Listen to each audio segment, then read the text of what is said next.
This segment sponsored by Foster Financial.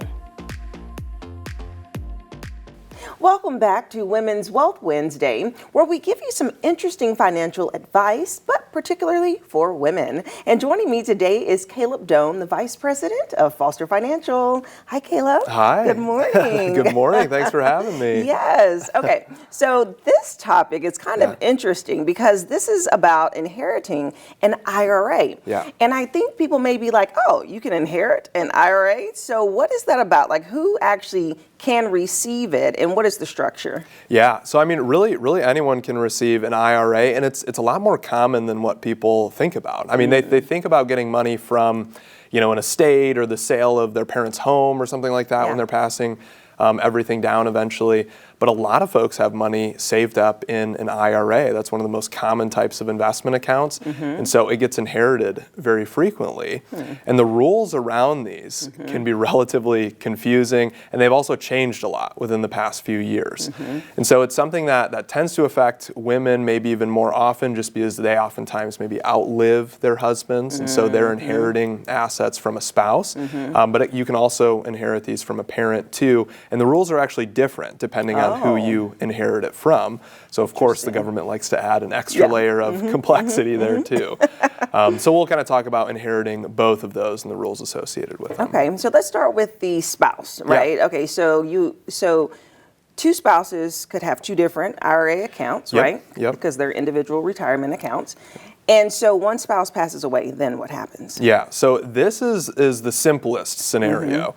In this scenario, if a spouse passes away, leaves you their IRA, it can go right into your IRA, and it can be treated as if it was yours in the first place. Okay. So, it gets consolidated into your account, doesn't have to go into a special designated account or anything like that, goes right into your IRA. And there's no additional required minimum distributions. There's no specific time you have to cash it out by. It's just treated as if it was yours. The issue that people can run into, though, is that, let's say husband and wife both have, $500,000 IRAs. They were both taking required minimum distributions because they were over 73. If one spouse passes away, the husband leaves his to the wife. Now she has $1 million in her IRA. Her RMDs just doubled. Right. And she's going to be a single filer going forward. So her tax brackets just got compressed, her standard deduction just went down, and the RMDs that she's taking doubled. And so that's what we talk about, kind of the widow's tax trap, where it can all of a sudden kick somebody into a higher tax bracket. And so that's something that we always like to prepare for. Because, okay, so are both traditional and Roth IRAs rolled over?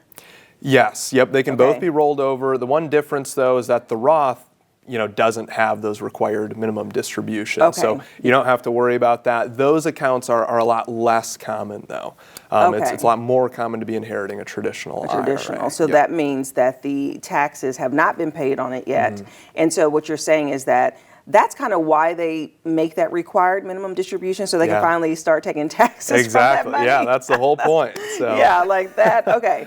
So now someone is forced. So people may think like, well, what's too bad about, having to take out more money? It's like you're just having to now do something with the money, right? I mean, you have to take it out the IRA.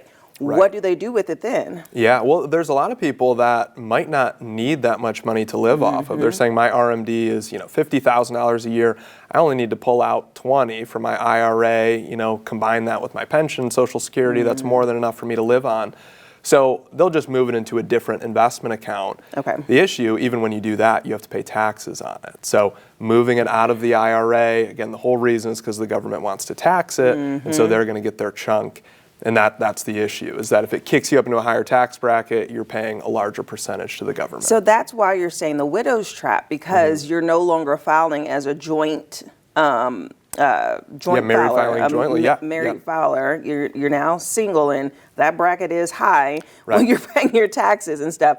So the goal would be to hold on to it as long as you can before paying taxes, because your bracket could drop depending on your life circumstances changing. So there are things that we can do ahead of time, like Roth conversions, for example. Okay. There's a lot of folks who are married filing jointly right now, and they're in a low tax bracket and have some room in that tax bracket. And so we'll do Roth conversions every single year to get more money in that Roth bucket. That way, when it's eventually inherited, you don't have to worry about those RMDs as much. Okay, so now let's talk about if it's inherited from a parent. Yeah. You say it's different. Why is that? Yeah, so this is a little bit more confusing. It can't go into your IRA. It has to be a separate inherited or beneficiary IRA account. So it's a totally separate account when you inherit it.